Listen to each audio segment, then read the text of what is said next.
Mike Mulcairn. See, we're a little back and forth here. But, hey, this is our monthly episode of Suite 301. It's our webcast, and we talk about touch base on everything going on in Colt Club sports around the league, around the country, and bring you up to speed live here on Facebook. So you can now watch all our broadcasts on Suite 301 right from our Facebook group pages. So excited to have you tuned into the show today. Yeah, and as always, remember to follow our Facebook groups for all the different leagues, NCBA, NCFA, NCBBA, NCSA. And, we're also on Twitter for all of our different sports as well, so don't forget to follow those. So, let's get it started, Sandy. Absolutely. I think, first off, we should get right into some softball. And let's get joined here on the line with Savannah. We missed Savannah. She's been kind of out of commission for a couple of weeks, but she's back in action. And Savannah, welcome to Suite 301. Hey. Welcome back. How you been? Good. Are we allowed to tell the viewers at home where you've been? Yeah, you can. All right, excellent. For those of you that don't know, and Savannah, the queen of Colt Club sports, has been on maternity leave for a couple weeks and had a new baby boy, Easton James. Yep, Easton James. And everybody's good? Everybody's healthy in the Aaron's household? Absolutely. Excited. Well, welcome to the world. Excited to the welcome to the world of motherhood, and excited to have you back working again. Yeah, I'm excited about it. I can only imagine, working with all these teams that I've worked with over the past 7 years, and now I can imagine him being that old and going to spring training and doing all these things that, I've experienced from this side of things. Now I'm experiencing as a mom, so it's kind of crazy. Yeah, now you got a different perspective on what kind of activities you set up for the kids to do at spring training, right? Right. Yeah. There's no more drink specials. This year's spring training will feature a book club, juice boxes. And juice boxes. Excellent. Spoken like a true mom. All right, good stuff. Well, welcome back, and you left the NCSA in great hands with Tracy while you were gone. She did fantastic work while you were out, but we're certainly glad to have you back. Well, let's start with the most recent thing on the NCSA side. The preseason polls came out. Why don't you talk to us through that top 15, and were there any surprises out there? Yeah, so the preseason poll came out at the end of last week, and week one officially, was the first weekend of conference play was this past weekend. So super exciting being able to get that preseason poll out and then having games start right away. It's exciting. Lake Superior State is my surprise. I know that was the question. They're actually ranked 14th. They're a new team coming in this year, so I was actually, I think everybody was super impressed with their team preview. That's probably, what got them the votes. With them being a new team, nobody's seen them play yet, but like I said, they're ranked 14th, so definitely interested to see what they're going to do in the Great Lakes region this year. Now, I see two-time defending champion James Madison's at the top of the list, so they obviously got the bull mark. Yeah. Bullseye on their back, excuse me. And what do you think about their chances of three-peating? Well, I know they lost some. I know they lost some valuable players, but definitely they have that strong core that they had last year. I don't think their lineup's going to suffer at all. Pitching definitely is where I'm thinking they're going to need some work, but I think them having the bullseye on them, the target, that's definitely well warranted. Their ranking at number one, definitely, they should be able to hold up to that at least for the fall portion of the season. Interested to see what they're going to do in the spring. So. Now, it's interesting to look at this top 15. For years we always saw Florida State battling for 1-2 on this kind of poll. Florida State's down, tied for 11th. What do you attribute to them starting the season at that 11th spot? Well, and even Florida at number 4. Seeing them drop a little bit, it's been interesting. And not to say that I love that, but it's great to be able to say that it's anybody's game at this point, and I totally agree with that. Clemson at number 2 made their first World Series championship game appearance this past season. So to have them up there is a big deal, and I think it shows for the strength of that conference. Clemson, Florida State, all in that South Atlantic region. Sorry, all in that South Atlantic region. Definitely shows strength of region there. It's no surprise that schools that have good weather are successful on the diamond. So Yeah, I got to agree. I'm starting to see kind of a southern bias here in the top 15, but I'm hoping the northern schools can kind of balance it out. But Sav, again, it's great to have you back. But I know Tracy's been working hard, adding a ton of new teams. There's been a lot of realignment going on with that, and a whole new region has been born. So just talk a little bit about that. Tracy's been hard at work and doing great things for the NCSA. Yeah, combined, we've got almost 20 new teams total for this current season. 19 total right now. We're hoping to get another one to push us into that 20-team total mark. Since the last Sweet 301, Cal State Sacramento and SUNY Oswego have been added. And SUNY Oswego actually had to get unanimously voted in. That just happened. They were just added to the schedule today because schedules had already been released. So we're adding new teams, currently, still. If you're a new team out there that's interested in joining, it's not too late. We can definitely try to make that happen for you. And with that being said, we've got an entire new region, the Great American region. Just because we've had so many teams up in that area, we've had to add, and we're giving more teams the chance to participate in the postseason. So instead of having 4 regional playoff, conference winners, we'll get 3 conference winners plus an at-large bid. So those second-place teams are, they have a chance. And this will be the first year we have all 16 teams for the World Series slots slated. We won't have any at-large bids to the World Series this year. So super excited about that. It just means that we're growing, realignment's working, and more teams are having the opportunity to participate in the postseason. So. Sav, can you run through those numbers? I know we sat down and calculated, a month ago or so, but how many teams made the postseason last year, and how many will now be able to make the postseason this year?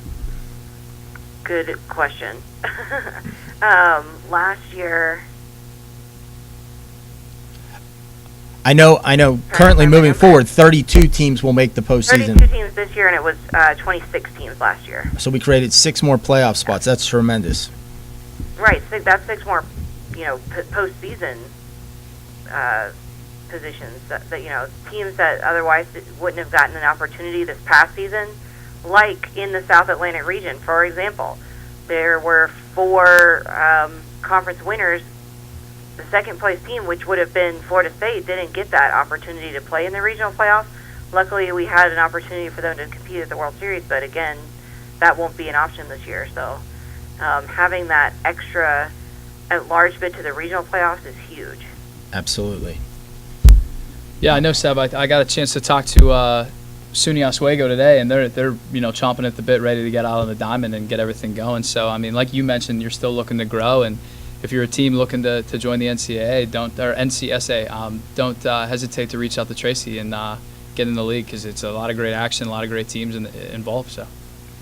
And staying on that softball side of things, we've got a big softball tournament coming up just next month in Indianapolis, Indiana. The Indy Invitational tournament takes place next month. Why don't you give us some details on who's participating, everything going around that tournament? Yeah, so this will be the first ever fall tournament we've had there in Elkhart, Indiana at the Riverview Softball Complex. It's about 20 minutes from the University of Notre Dame.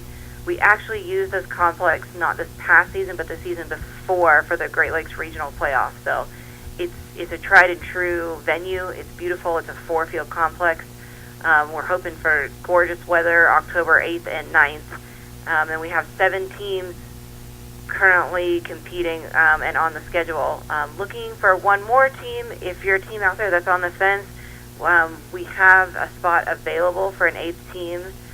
But if not, the 7 teams that we have are absolutely, it's crazy how competitive this tournament's going to be. We've got Grand Valley, Lake Superior State, like I mentioned earlier, being ranked 14th, Cornell, Notre Dame, Pitt, Oakland, and Wisconsin-Madison. So definitely some heavy hitters there in this tournament.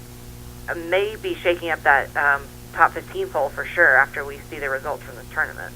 Absolutely, and any team on the fence really should grab that 8th spot, because there won't be a 9th spot, right? No. There's only 1 spot left. So if you're a team, you're on the fence, give Sammy or me or Tracy a call, and we'll get you signed up. And I'm sure that this tournament, will run successfully, and just like our NCBA tournaments, will grow. Year one you got 8 teams. Year two you end up with 12. Year three you're at 16, and so on. Wherever Wood Wars is our goal, right? Wherever Ryan Norris has his tournament. Somehow he's got 42 teams participating in a 3-day tournament on 2 fields. So, but yeah, exactly. All right. Well, Sav, it sounds like it's going to be a great weekend out there, but kind of moving forward, I know we joked a little bit about spring training, but you got any updates on that? I know we've been working, myself, Alex, Tracy, we've all been working hard kind of getting teams and spreading the word about the spring training showcase. I know we got the dates and just some info for the teams here. Where should they be looking, and, just talk about spring training a little bit. Right, so registration is open now. We've got a little less than 2 months for that early discount period. November 15th is going to be the deadline for that. So I know you guys have been talking to teams about it already, but the sooner you get your paperwork and deposit in, the better. There are 2 really, really busy weeks, and those have the ability to cap out. So it will potentially be on a first-come, first-served basis, but so definitely be working on your paperwork, be contacting the NCBA, the NCSA, so that we can get you guys signed up. It's spring break in Florida with baseball and softball. I don't even know how to explain how awesome it is. And having Alex in the office too, having been down there and played down at spring training, he's a great resource too if you're a team who's kind of on the fence.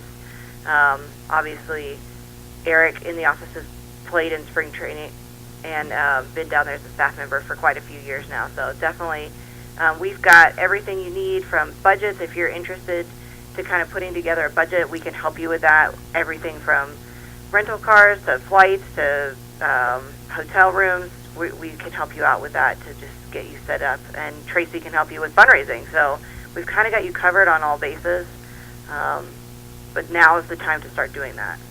And Tampa's a great place to spend spring training. Ybor City is a blast. Everything you want on a social agenda, Tampa can provide. So it's definitely a fun place to be in March, especially when it's snowing up north. Yeah, 100%. Getting a sunburn is way better than getting a snowburn. All right, Savs. Well, hey, appreciate you taking some time out of your day to join us on the show, and it's great to have you back. Yep. I look forward to next time. All right, sounds good. Thanks, guys. Hey, Take good care. hearing from you, Sav. Bye. All right, that's Sav wrapping up some spring training and softball. What do you say? I think next we move on to some baseball. Sounds good. Yeah. All right. Fall ball has started. September 15th, I believe, is the start of opening day, so a few games are under the belt. But this weekend coming up, it really is like a big moment in the start of the NCBA season with not one but 2 fall tournaments taking place. Let me touch base real quick on the one in State College. The State College Classic returns after a year's hiatus. Last year, due to Penn State's home football schedule, they had 5 home weekends in a row, right in the heart of when we want to host this tournament. And when Penn State's football team's at home, there are no hotel rooms available anywhere in central Pennsylvania. So we had to squash the tournament last year, but it's back in full force now with Christian at the helm, and he's got 16 strong teams scheduled to participate, and that kicks off this Friday at 4 o'clock.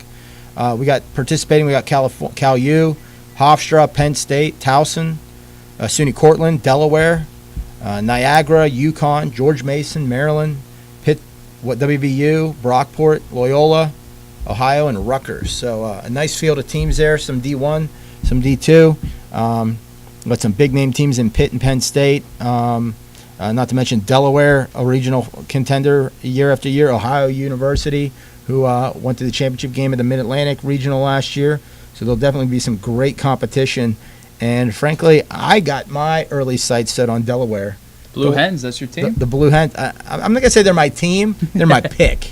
They're my pick. I have a feeling that they're going to come out, they're a gritty bunch. They love fall ball. And they can swing the bat, and I think that's in fall baseball that's an asset to have because everybody's skills aren't sharp. You put the ball in the play hard, things are going to happen. So I think the Blue Hens are going to walk away with that State College Classic trophy. That sounds like a good pick. Talking with Christian, I got to go with Ohio as Ohio, mine yeah? for State College. But, like Sandy said, that should be a great tournament. Not to be outdone, though, the Battle Creek Blast is also going to be this weekend. I'm a little partial to this one. Been working with Craig, getting the teams and getting everything set up for this one. We have a great field. I think we have a great balance as well. Much like the State College Classic, there's 16 teams. An even distribution of NCBA Division I and NCBA Division II teams. So I think it's a great experience for the teams where they get a different look at teams. Maybe they don't get an opportunity to play as often. So we have a great field. Michigan, Wright State, Eastern Michigan, Ohio State's actually bringing their Division I and Division II teams. So that'll be interesting to see. I know they're both very competitive in their leagues. Slippery Rock, a World Series team. Bowling Green, Dayton, Illinois State, Ferris State, Indiana, Toledo, Marquette, Central Michigan, Kent State, and Grand Valley State. So it should be a great weekend. There's a beautiful complex up there. We have 4 fields. All 4 fields are in the same complex. So, like I said, it should be a great weekend, and I'm looking forward to seeing how everybody shapes up early in the season. Like you were saying, I think if you can get out there and put the ball in play, you're going to have some success. So, it's early in the year. Pitchers are still getting their arms loose. So it should be a fun weekend, and I'm looking forward to it. Absolutely, and follow along if you're not in attendance for either of these fall tournaments. Follow the NCBA Twitter and Facebook pages. There'll be a lot of social media updates. I'm sure the guys will be posting pictures and so forth live from the fields, and hopefully we don't get back down to the famous hotel lobby coin toss tiebreaker. That was always a social media favorite last year. With 2 teams gathered in the lobby, rallying around a coin toss to determine who moves on and who doesn't, because all the other tiebreakers have been exhausted. So, good stuff. But hopefully the weather, knock on wood, weather holds up for both events, because Yeah, you're talking kind of like the Central PA and obviously with the Great Lakes region with Battle Creek. This time of year, it can be, it's a beautiful day in Pittsburgh today, but I know when the Steelers were playing, it was pouring down rain. So, it's just kind of up in the air. You never know. Looking at the weather, I know in Battle Creek, there's a chance of rain Saturday, but we're praying, hoping that we don't have to worry about it and we can get everything to go smoothly. So, and with 4 fields, there's a lot of room there to catch up and Exactly. make up some games and so forth. And Exactly. I'm just disappointed that no slight on Christian. If I were available, I'd be heading to Battle Creek to witness that event. Just to experience Michigan in the fall. But unfortunately, I've got a prior obligation, so I'll be here in Pittsburgh attending a 3-year-old's birthday party. It sounds like a good, It's my 3-year-old, so it's going to be a better my event. wife said I have no option. I will be there. So it'll be cake and water balloons for me this weekend. Well, hopefully we're not getting water in Battle Creek. So I hope not. So, all right. Well, let's move on. Let's bring Eric onto the set real quick. what's going on, EC? How you doing today? What's going on, guys? Folks, you're joined by Eric Curator, Director of Division II Baseball Operations. You make me sound really important. You are really important. Well, thank you. And not only are you important, I understand you bring some very important information to this show. I know. Let's drag it on a little bit. What else is going on? Anything? Trying to get some more viewers. Trying to get some. You want a drum roll? I guess- Griswold style. That was Yeah, probably I a guess terrible move because that probably echoed through the microphone. Probably. I guess the important news that hopefully everybody tuned in for is Division II World Series. We've signed our contract. We're going back to Pittsburgh, Kansas. JC Ballpark. We're excited. We've been there for the last 2 years. We're going back for the next 2 years, 2-year deal. Shout out to BJ Harris, Crawford County Convention Visitors Bureau. Everybody over there, the great resources they've given us, the success we've had.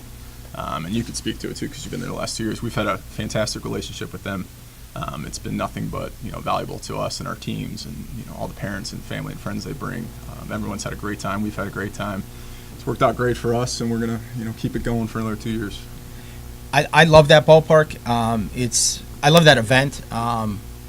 In large part because I get to be the PA announcer, which I don't know if that's the case this year, but the last however many years I've been the PA announcer, which is nice change of pace for me because I get to watch every pitch of baseball for the whole tournament. So I really get engrossed into the action, and it's a great ballpark to watch the action. You get with the turf infield, you get clean infield play. The ballpark is shaped, sized perfectly for our team, so it's not too big that long balls aren't an option. It's not too short that it's a bandbox and everything goes out. It's a great ballpark for exciting baseball, and I love watching it from there. Yeah, I mean, I'm really excited. I know that the city of Pittsburgh itself loved us. They wanted us back real bad. They're great with the resources they give us, and they're fully on board into hopefully making it a long-term thing. And we're definitely on board with them too for another 2 years, and hopefully it can be even farther than that too. So it'll be exciting. I know the teams will be happy about it. The teams I've spoke to, I couldn't say anything officially, but a lot of teams were egging on for Pittsburgh, Kansas again. It's been a great fit for them, and like I said, we're going to keep it going for the next 2 years. Well, yeah, I mean, like you said, Eric, I mean, it's a great partnership. They want us back, and we want to be there. But, I mean, talk about just a little bit, just kind of the impacts it has on the Pittsburgh community. I mean, I'm sure this is a big thing for them, and it's a great event, and obviously a lot of people turn out to watch it. Yeah, absolutely. It's a great thing for them. On their side, they get a lot of great business from us, their economic impact. They're getting a lot of hotel room nights. They're getting a lot of business to the area, a lot of unique visitors to see Pittsburgh, Kansas, and experience it for the first time. Maybe this draw them back in the future. Lots of great revenue, I guess you could say, is built in because of our event for them personally. So, And geographically, it is pretty darn close to the center of the United States. literally smack dab right in the center. So it's equally accessible from pretty much everybody. So Yep. that's obviously another positive. Yeah, so that's the big news. Going back to Pittsburgh, Kansas. So we're starting to get to work already on getting the sponsors on board and making it bigger and better than the last 2 years. And Are there anything to reveal with a possible practice field or anything like that? the exciting news at Pittsburgh State University, they have a club team in our league, first year last year, very good. First season for them, they actually made the district playoff, which was exciting for them. But the exciting thing for them also is their field's being all turfed. So it's going to be a nice practice field for us. It's literally 3 minutes down the road. So all of our teams will have the ability to practice there the day before. Whenever they come in, they can schedule a time to play on the turf field. It'll play comparable to the turf field over at JC Ballpark, which is a good thing for them, and it's a nice opportunity for them to get acquainted with the area and get some practice in before the World Series. Outstanding. Well, I look forward to going back and definitely singing some karaoke. Yeah, That's talk a lot everybody, about that. players and staff alike, need to find something to do when you're away from the ballpark. And karaoke for the staff ended up being a big hit last Yeah. year. So, Yeah, it was. So, all right, guys. Well, all right. I'll see you next month. Good Thanks for work. coming, Coming, Eric. All right, well, I think we've kind of covered everything in the NCBA. Why don't we take a little move over to basketball, the NCBBA? Basketball, lots of stuff going on in basketball. Yeah. I know, Sandy. You've been hard at work in the office. You're manning the phones like a GM at a big time football program right now. Trade deadline. Yeah. Absolutely Yeah. around here, and it's paid off. So that's good. I'd probably be swinging from a noose if it hadn't. But it has been a very busy off season. Recruiting new teams and so forth, and it's been successful. I mean, we've in August alone we added 13 new teams. So far in September we've added 9. That's a total of 34 new teams have come on this year. That brought our total up. Right now there are 77 teams in the NCBBA. That's up from 54 last year. Our goal was to get to 75. So I'm excited.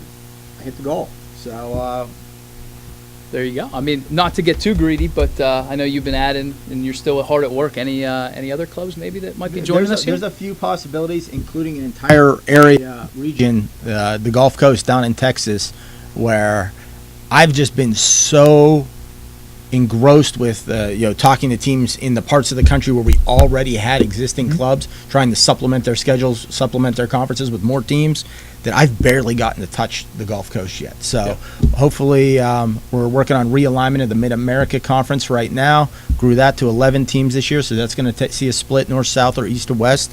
Hopefully have that knocked out by the end of the day tomorrow. Then we can release those schedules on Thursday, and that'll free me up to now be focused on the Gulf Coast. And there's potential for another 15 teams down there. I'm not saying we'll get all 15 this year, but if we can get 5 or 6 and get the ball rolling down there for this year and springboard for 17, 18, that'd be a great start to really growing club basketball in Texas. And, with all this growth, one of the most exciting parts to me is, I look at these numbers and be proud of these numbers, but I also look at my notes as to who has said, we are coming on next year. I can probably, there's probably 10 to 15 teams I've spoken to right now who are literally disappointed they're not joining this year because when they put their budgets together, they didn't even know the league existed. Yeah. So they just weren't financially prepared for league play this year. So now that they know about the league, they can prepare for 17-18. They've already said, put us in.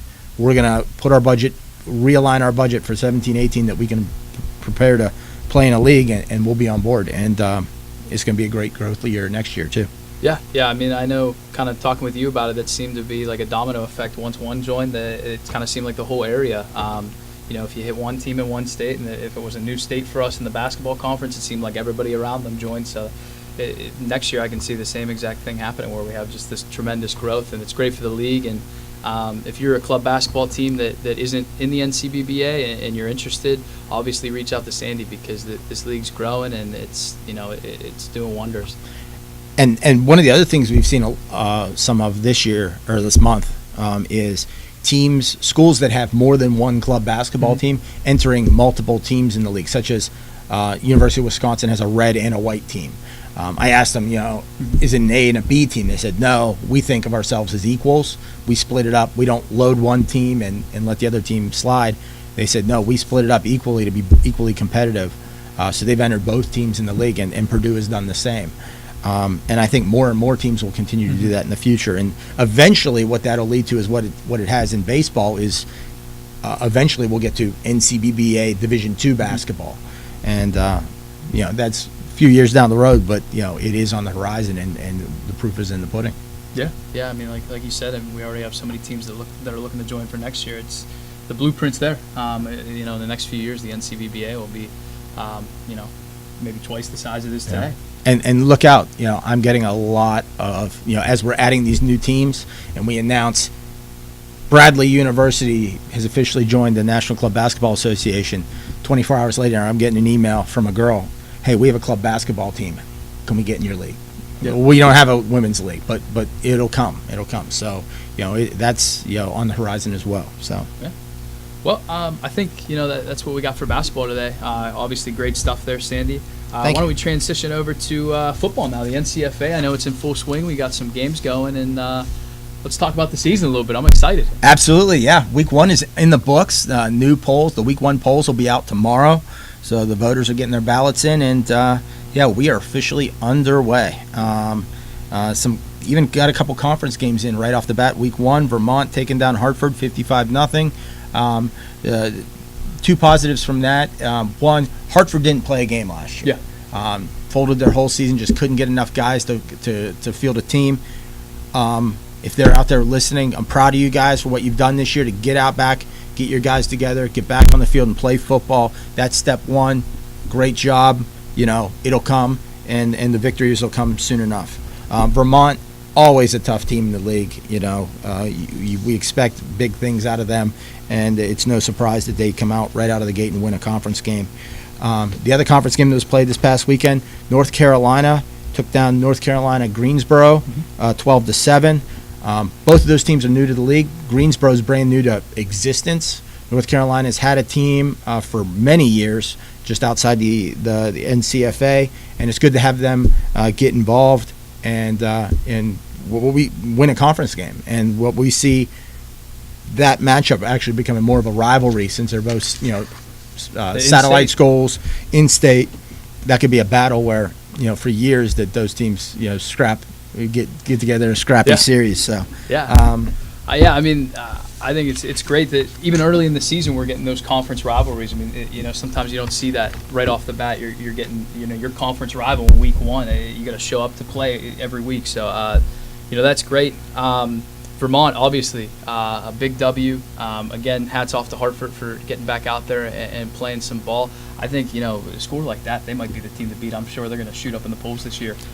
Just off of that, this week they might take a jump up here. Well, yes, I agree. And they've got a big matchup coming up with Sacred Heart in a few weeks. And Sacred Heart, lost to Vermont in the regular season, but beat them in the conference championship to make the playoffs and send Vermont home. So that'll be the big target for Vermont is can they avenge that loss to Sacred Heart. And Greg Jones up at Sacred Heart always has his program ready to play. So it's It's going to be that'll be an exciting game. That's one worth, if you're anywhere in New England, that'll be an exciting game Get up worth there. trying to get up there and going to see. I'm sure the Catamounts have a bad taste left in their mouth Ab- after losing absolutely. the conference championship game. Yeah, and there were some notable non-conference games this past weekend Yep. as well. I mean, Wright State beat Wilmington's JV team 27-7. I point that out because several of our teams play varsity team JV teams in non-conference games. Wright State was the only one to get a victory over a JV team this past weekend. So hats off to them. And Wright State always has big aspirations for their program, and they generally come out of the gate pretty solid. So I think this might be the year where they've got everything in line. They got the right leadership in place that they can go out and do the work they need to do and make a postseason run. So congratulations to Wright State on the big win this weekend, and Oakland beating the minor league basketball team. Oakland beating a minor league football team, the Capital City Stealth, 37-27 up there in Oakland.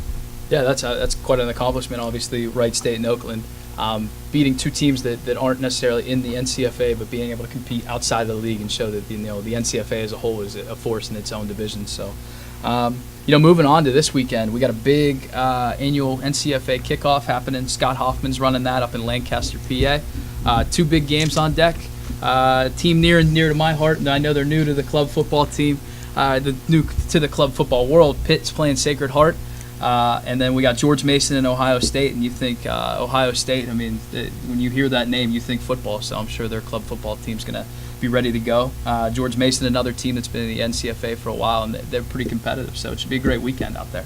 Yeah, exactly. Ohio State is just synonymous with big-time college football, and Coach Payne up there, I think Ohio State hasn't had the Ohio State success on the club football gridiron, but Coach Payne, I think, realizes the potential he's got there on campus, and I think he's got his guys focused on really becoming a powerhouse at club football. So we'll see this weekend on the field, so I'm excited about it, and good luck to everybody heading to Lancaster for the NCFA kickoff with Scott Hoffman this weekend.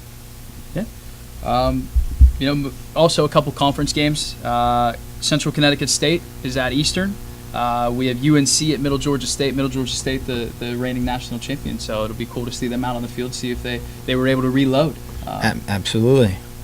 With North Carolina coming in 1-0 in conference, Yeah. leading the conference. First place in conference, coming to the defending champs. So, I like the fact that North Carolina's got some confidence under their belt and a victory already. And we'll see how they handle that down in Georgia. Yeah, that should. That's a game right there that'll shape up for the playoffs. So, Yeah. And I know you have a couple big announcements regarding the playoffs, Sandy. Absolutely. As many in the NCFA community know, that we've changed our format this year. Last year we did both playoff games were at a neutral site, Salem, Virginia, 1 versus 4, 2 versus 3. The teams decided they wanted to revamp that format,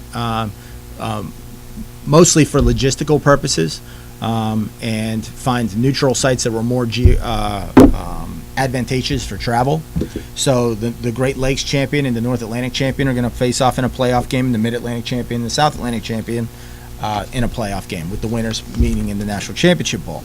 Now, I was tasked with the job of finding locations that would be geographically halfway in between for both those conferences to compete in.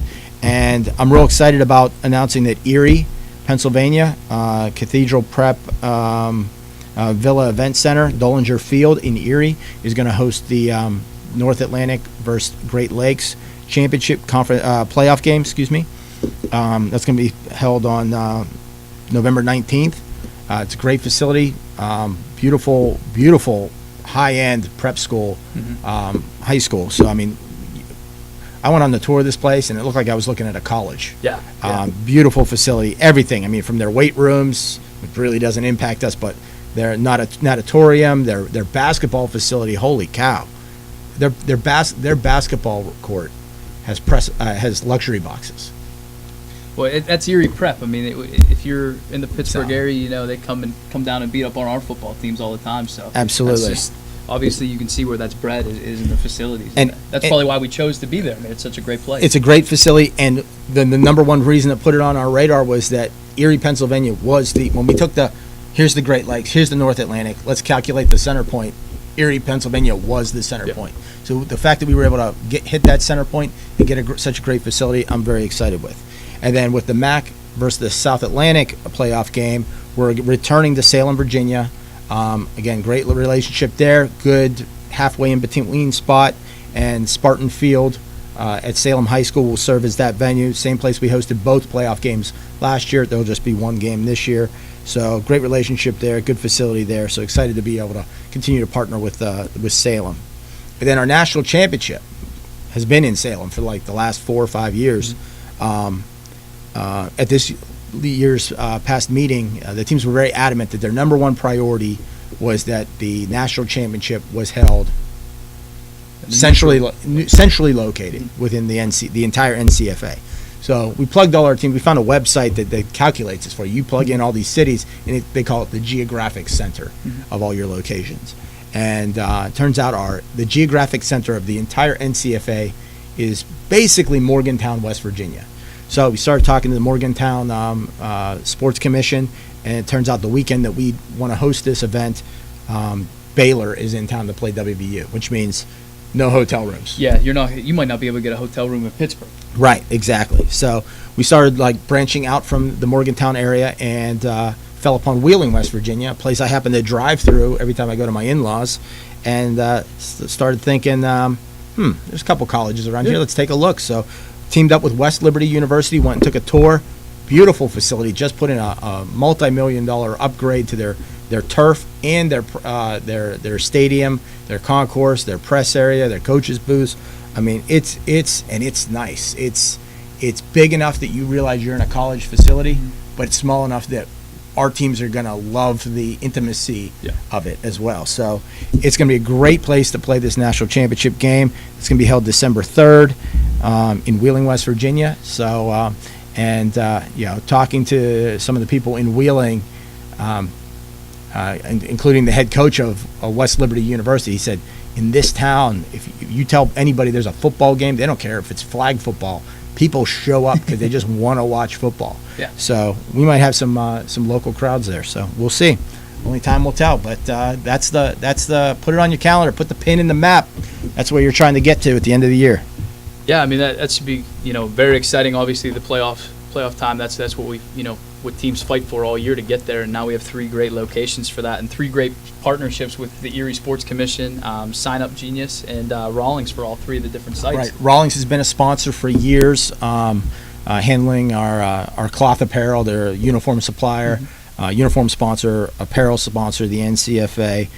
Proud to be associated with them.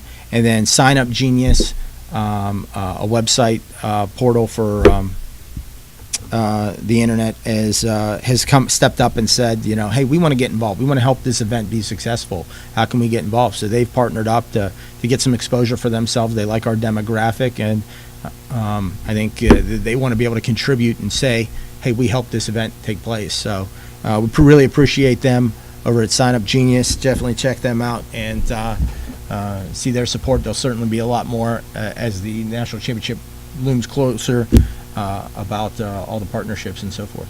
Well, Sandy, congratulations on securing those 3 great sites. I mean, Erie, Salem, another place we've had a long relationship with, and now the national championship being at West Liberty. I know you said there's going to be a lot of local people coming out to check out the game. Maybe alumni Brad Paisley will be there. He could sing the national anthem, possibly. Maybe. You got him on your cell phone, right? Shoot Hey, him a text. we're boys. I'll reach out to him. But yeah, I mean, that just kind of wraps it up for the NCFA. As always, we're looking forward to the midweek Facebook trash talk from all the different teams, getting excited for Saturday. So. And I know you're new to you're new to our organization, just a couple months, but make sure you follow the NCFA on Facebook. Oh, I sit there with popcorn just checking it out. Watch it. It's an exciting entity in itself. It has a life of its own, the NCFA Facebook group. So much so that we often have to hire security just to police it. But it's exciting, and as the season grows closer and as the playoffs really get close, the NCFA Facebook becomes an entertaining forum to read. It's live. It's PG-13. Maybe. On a good day. All right. Well, that's it for this month's show. Excuse me. I appreciate you tuning in to Suite 301 and joining us on Facebook Live. It's great to be live again in HD. You can see, how mediocre we both look. And and don't forget to follow us on Twitter and our Facebook groups. Yeah, and don't forget to tune in to next month's episode on October 18th, as always at 3:01 p.m. Eastern Standard Time, right here on Facebook Live. And, we'll catch up again on all the exciting news and the happenings of the college club sports world. Sounds good. Oh, how do we send it out? Remember, it's a game. Have fun.